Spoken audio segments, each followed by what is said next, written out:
Ya baik pemirsa TVR Parlemen dimanapun Anda berada, seperti diketahui bahwa dalam era APBN tahun 2026, Presiden Prabowo sudah menyatakan akan menyiapkan anggaran IKN sebesar 6,3 triliun.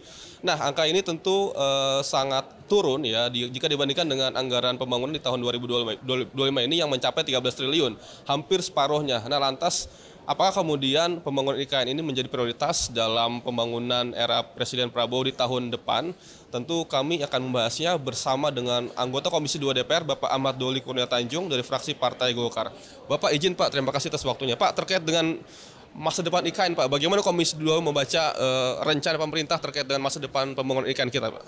Ya, menurut saya kira pemerintah sekarang ini harus tegas saja ya terhadap proses pembangunan IKN itu. Ya, kalau dilihat dari anggaran yang terus menurun gitu ya, walaupun kita paham bahwa itu karena kondisi fiskal kita juga tidak dalam situasi yang lapang gitu ya, yang leluasa untuk menentukan semua program harus mendapat anggaran tambahan gitu, karena masih apalagi kan Pak Prabowo program atau orientasi programnya itu yang langsung menyentuh pada rakyat kira-kira gitu ya, soal kesehatan, soal makan gizi gratis dan segala macam itu. Nah, tapi tapi gini kan, IKN itu kan sudah berjalan ya, sudah ada juga bangunan fisik yang kelihatan nyata gitu. Sudah ada istana presiden, kantor wakil presiden, kemudian ada 4 kantor Menko, ada rumah dinas menteri dan segala macam gitu. Itu kan nggak bisa diabaikan juga, kan sayang gitu ya.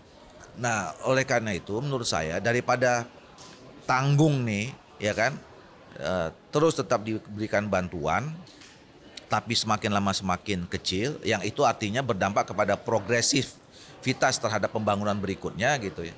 Menurut saya ditegaskan saja oleh pemerintah, apakah memang kita ini belum waktunya untuk pindah gitu, atau memang sekaligus memang tidak mungkin pindah misalnya dalam 10 tahun 15 tahun yang akan datang. Nah, kalau memang sudah diambil keputusan seperti itu, maka kemudian kita harus revisi itu undang-undangnya untuk kemudian juga merevisi peruntukan dari kawasan itu ya.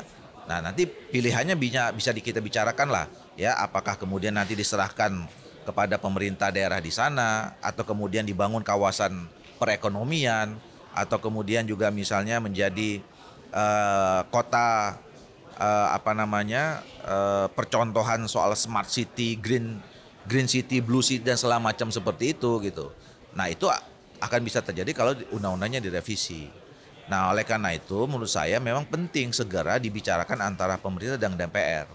Saya kira teman-teman DPR atau partai politik perlu kemudian mendiskusikannya ya di masing-masing partai politik, apakah memang ini untuk saat ini perlu kita lanjutkan atau teruskan atau tidak, sehingga dibicarakan antara fraksi-fraksi di DPR.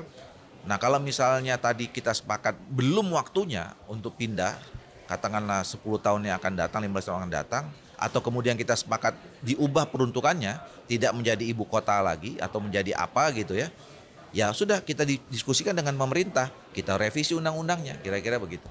Pak, ini kan kendalanya kan di bidang keuangan Pak ya, artinya fiskal kita juga nggak begitu kuat untuk bangun itu, dan mungkin perlu pembiayaan lain seperti misalkan investor dari luar. Nah, itu juga belum maksimal ternyata Pak. Nah, mungkin saran Bapak Pak supaya nanti next ke depan investor bisa masuk dan bisa memastikan bahwa IKN itu tetap jalan gimana Pak? Nah, itu dia, itu kan sebuah fakta lain ya, yang dulu kan kita juga berharap seperti itu pada saat pembahasan undang-undang IKN itu, kan kita berharap bahwa pembangunan ibu kota ini tidak membebani APBN gitu. Kita berharap ada skema lain ya, kerjasama atau investasi dari ini. Tapi kan faktanya udah sekian tahun ini kan nggak kunjung muncul gitu. Ada kemarin yang pertama sekali impresif, SoftBank segala macam, tiba-tiba tengah jalan dia mundur gitu loh. Nah, itu sebuah fakta yang juga harus kita diskusikan, bahwa sampai saat ini ya belum ada investor yang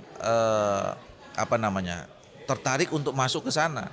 Pak Doli, terima kasih Pak atas waktunya. Selamat bertugas kembali Bapak.